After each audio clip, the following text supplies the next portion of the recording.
My mom's boyfriend moved in and made me feel like a prisoner in my own home, then he scammed her out of everything including my college fund and grandmother's jewelry.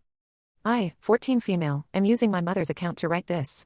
She has no access to it anymore and any previous post on it I wrote for her when she was asking for advice that she ignored anyway. This is going to be a long post because I need to get everything out. My life changed completely in the past year. My mom, 52 female, met her boyfriend Tom, 54 male, at her friend Lisa's birthday party. He seemed nice at first, always bringing gifts and taking us both out to dinner. That lasted about 2 months before things started changing. Now I feel like a stranger in my own home, constantly walking on eggshells around my mom and Tom. Before Tom, my mom and I had a good relationship. After my dad left when I was 2, it was just us. She worked hard as a dental assistant to give me a good life. We had our routines, Friday movie nights with popcorn, Saturday morning pancakes, and Sunday afternoon craft projects.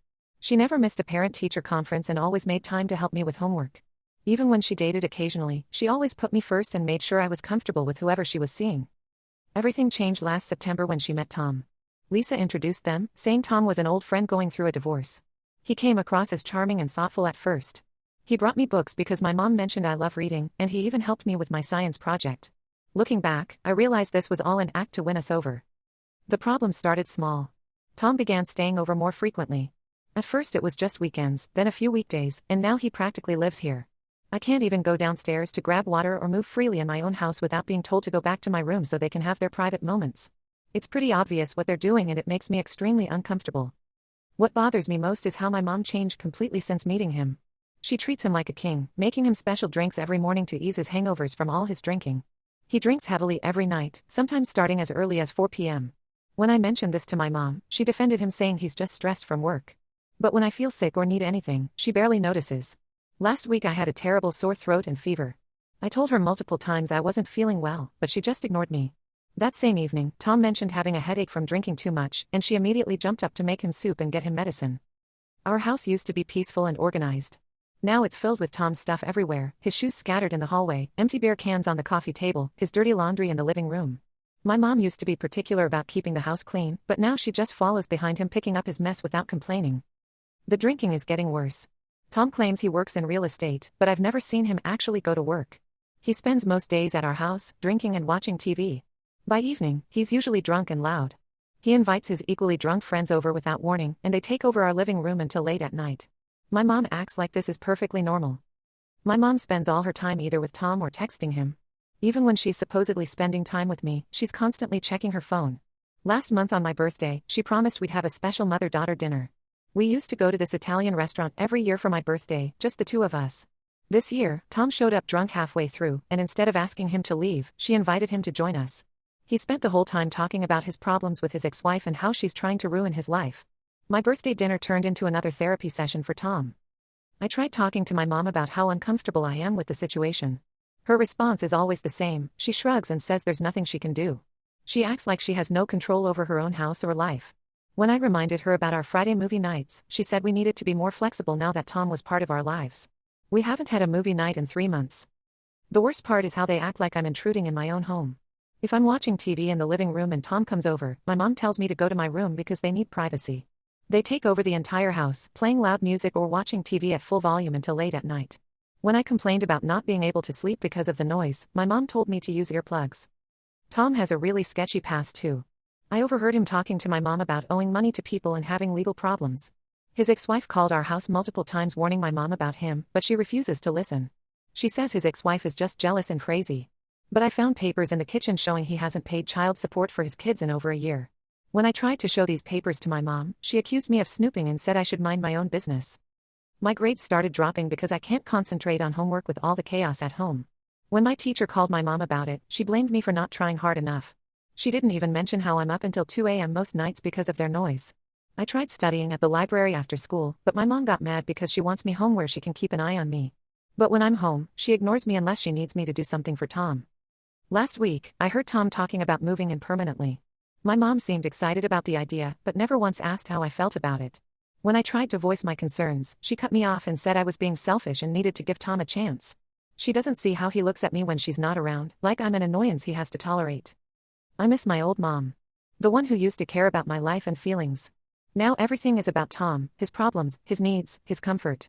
I feel like I'm just an inconvenience in their perfect little world. My dad isn't in the picture, he left when I was 2 and never kept in touch. I have no other family nearby to talk to about this. I just want to know how to deal with this situation. Moving out isn't an option since I'm only 14.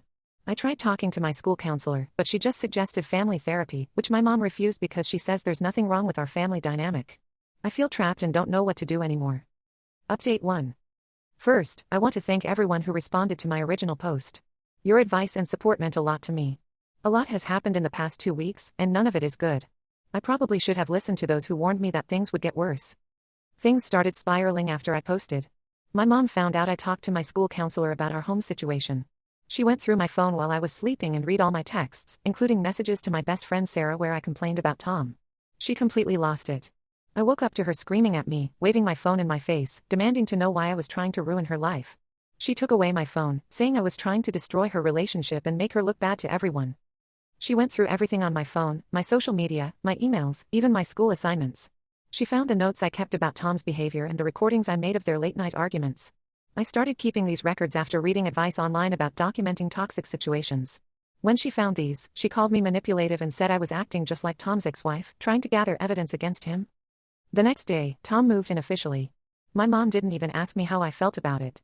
She just told me he was moving in and I needed to adjust. They cleared out our spare room that used to be my study space for his things. That room was where I used to go when I needed quiet time or wanted to video chat with my online friends from my gaming group. Now all his stuff is everywhere in the house, including his alcohol bottles lined up in the kitchen. He even hung up his ugly sports posters over the family photos we had in the hallway. Tom's presence in the house has become suffocating. He walks around in his underwear, saying he needs to feel comfortable in his own home. When I complained to my mom about this, she said I was being too sensitive and needed to grow up. He's also started criticizing everything I do, how I load the dishwasher, how I close doors, even how I breathe apparently is too loud for him. But the worst part happened 3 days ago. I came home from school early because I wasn't feeling well. Our school nurse wanted to call my mom, but I knew she wouldn't answer while at work, so I said I could walk home. When I walked in, I heard Tom on the phone in the kitchen. He was talking to someone about selling my mom's jewelry. I know these were special pieces my grandmother left her before she died last year. My grandma specifically wrote in her will that these pieces should pass down through the women in our family. Tom was saying he needed quick cash to pay off some guys who were pressuring him. He kept saying he just needed a few more days and would replace everything before anyone noticed. When he saw me, he quickly hung up and tried to act normal. I was shaking when I told my mom what I heard as soon as she got home from work. Instead of being concerned, she accused me of making up lies about Tom because I'm jealous of their relationship. She said I needed to stop trying to cause problems and that I was acting out because I couldn't accept her having happiness in her life. When I insisted I was telling the truth, she grounded me for 2 weeks. No computer except for homework, no going out with friends, not even allowed to go to my art club after school. That night, I heard them arguing about money through my bedroom wall. Tom was telling my mom he needed to borrow some cash for a business opportunity. He said something about flipping houses and guaranteed returns. She must have agreed because the next day I saw her going through her jewelry box. When I asked about Grandma's jewelry later, she said she put it in a safe place. But I know she's lying because I saw her leave the house with her jewelry box that morning. I tried calling my mom's sister, my Aunt Sarah, to tell her what's happening. She lives in another state but has always been supportive. When we visited her last summer, she told my mom she thought Tom seemed controlling, but my mom dismissed her concerns. My aunt was really worried when I told her about the jewelry and Tom's behavior. She said she'd try talking to my mom. When she called, my mom told her to mind her own business and that her family was trying to ruin her happiness. She blocked my aunt's number after that call. I feel so helpless watching Tom manipulate my mom and take advantage of her. She's different now, defensive, angry, and completely blind to what's happening. She keeps saying everyone is against her relationship and she needs to protect it.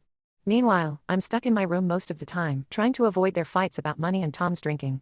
Their arguments are getting scarier. Last night, Tom threw a glass against the wall during a fight. When I came downstairs this morning, my mom was quietly cleaning up the broken pieces like nothing happened. The school counselor noticed something was wrong and asked me about the bruise on my arm. I got it when Tom bumped into me while drunk, causing me to hit the doorframe hard. But I was too scared to tell her that. I just said I hit it on a door. She didn't seem convinced but couldn't do anything without proof. I'm worried about what might happen next, but I don't know who to turn to anymore. I feel like I'm watching my mom disappear more each day, and there's nothing I can do to stop it. Update 2. Things have escalated quickly since my last update, and I discovered why Tom was so desperate for money. It's much worse than anyone thought, and I'm scared about what might happen next. Last week, I was looking for my birth certificate for a school trip to the Science Museum when I found some papers hidden in my mom's drawer. At first, I thought I'd finally found my document, but instead, I discovered a stack of bank statements showing large withdrawals from her account. Almost all her savings are gone. There were also threatening letters from debt collectors addressed to Tom. The letters mentioned repossession and legal action. From what I could piece together, he's been borrowing money from dangerous people and using my mom's house as collateral without her knowledge. The bank statements showed a pattern. Every few days, there were withdrawals of exactly $500, the daily ATM limit. Then there were larger withdrawals made directly at the bank. The latest statement showed her account was down to just $238. My mom used to be so careful with money. She had been saving for years to help pay for my college. Now it's all gone. But that wasn't even the worst part. I found out Tom never actually divorced his ex-wife. They're just separated, and he's been lying to my mom this whole time. His ex-wife reached out to me through social media after seeing my mom post pictures with Tom. She sent me a long message explaining everything. She warned me that Tom has done this before, moving in with women, draining their bank accounts, and disappearing. She sent me proof, including police reports from his previous victims. According to his ex-wife, Tom has pulled this scam in 3 different states. He finds single women with steady jobs and savings, convinces them he's a successful real estate investor going through a divorce, and slowly takes control of their finances. By the time they realize what's happening, their savings are gone and they're often in debt from loans he convinced them to take out. I also discovered that those real estate deals he keeps talking about don't exist. The business cards he gave my mom have a fake company name. When I googled the address, it led to an empty lot. His ex-wife said he hasn't had a real job in years. He lives off the money he scams from women like my mom. When I showed these documents to my mom, she finally started to see the truth. But instead of kicking Tom out, she broke down and admitted she gave him access to her bank accounts months ago. She was too embarrassed to tell anyone. Tom convinced her to invest in his business ventures, promising to double her money. He showed her fake documents about property deals and renovation projects. She believed every word and even took out a loan against our house to give him more money. The final straw came when we discovered Tom had taken out additional loans in my mom's name without her knowledge. He forged her signature on several documents. There were credit card statements for cards she never applied for, all maxed out. He even tried to take out a second mortgage on our house using forged papers. My mom finally called the police, but Tom must have figured out something was wrong. The next morning, he was gone. He took what was left of her money, all her jewelry, and even my laptop. He left a note saying he was sorry but he had no choice. He claimed someone was after him and he needed the money to pay them off. My mom was devastated. She kept saying she should have listened to me and everyone else who warned her about him. The police took our statement but didn't seem very hopeful. They said these types of scams are common, and the money is usually gone by the time they catch up with the scammer. They're adding our case to an existing file on Tom. Apparently, he's wanted in 2 other states for similar scams. I'm angry at Tom for what he did, but I'm also angry at my mom for letting this happen. She ignored every warning sign. She chose him over everyone else, including me. She didn't listen when I told her about his drinking, his lies, or the way he treated me. Now we might lose our house because of the loans Tom took out. The bank already sent a warning letter about missed payments. My Aunt Sarah offered to let us stay with her while we figure things out, but my mom is too proud to accept help. She keeps saying she'll fix this somehow, but I don't see how. She can barely afford groceries now, and the debt collectors keep calling. I'm worried about what will happen to us. Update 3. It's been a difficult few months, but there's finally some closure to this situation. After Tom disappeared, my mom fell into a deep depression. She barely left her room and stopped going to work. We were falling behind on bills, and I was terrified we'd end up homeless. Some days she wouldn't even get out of bed. The few times she did, she just sat on the couch staring at her phone, hoping Tom would contact her or checking his social media accounts. The debt collectors called constantly. Each time the phone rang, my mom would jump, hoping it was Tom but dreading it was another collector. I started answering the house phone and telling them she wasn't available. I also had to start making my own meals and doing all the housework because Mom just couldn't function. My Aunt Sarah flew in after I called her crying one night when our electricity got shut off. Mom hadn't paid the bill in 2 months. Aunt Sarah took one look at our situation and took charge. She helped my mom file police reports about the fraud and contacted lawyers about the forged loan documents. She also helped Mom apply for victims assistance programs and set up payment plans with some of the creditors. The police found Tom living with another woman in Florida, already running the same scam. They arrested him after his new girlfriend discovered he had taken out credit cards in her name too. He's now facing multiple fraud charges in 3 states. His ex-wife was right about everything. The detective told us Tom had been doing this for over 10 years, moving from state to state when things got too hot. We couldn't keep our house. The bank started foreclosure proceedings because of the loans Tom took out. My Aunt Sarah convinced my mom that we needed a fresh start. We're renting out our house through a property management company to help pay off the debts Tom left behind. The rent doesn't cover everything, but it helps. Mom finally agreed to move in with Aunt Sarah temporarily. We moved to Minnesota last week. Sarah helped Mom find a job at a local dental office, and I started at a new school. It's different here, but in a good way. No more walking on eggshells or hiding in my room. No more drunk men in the house or late-night arguments. Mom started therapy and is slowly accepting responsibility for what happened. Her therapist is helping her understand why she ignored all the warning signs with Tom. She's also dealing with her guilt about how she treated me during that time. She apologized to me for not listening and putting Tom before my well-being. She cried when she realized she had missed my school science fair because she was too busy dealing with Tom's drama. I'm still processing everything that happened. Some days I'm angry at Mom for letting Tom destroy our lives. Other days I just feel sad for her, seeing how much his betrayal hurt her. Living with Aunt Sarah has shown me what a normal, peaceful home feels like. She makes sure I'm able to focus on school and just be a regular teenager. Mom and I are rebuilding our relationship, but it's going to take time for me to trust her again. We've started having weekly movie nights again, just the two of us. She's making an effort to be present and listen when I talk about my day. Sometimes I catch her starting to check her phone out of habit, but she stops herself. Last week, we got news that Tom pleaded guilty to some of the fraud charges. He'll be in prison for at least 5 years. Mom cried when she heard, but she said they were tears of relief. She's finally accepting that the charming man she thought she knew never really existed. We still have a long way to go. The debts will take years to pay off, and rebuilding trust takes time. But at least now Mom is finally putting me first, and we're both getting the fresh start we needed.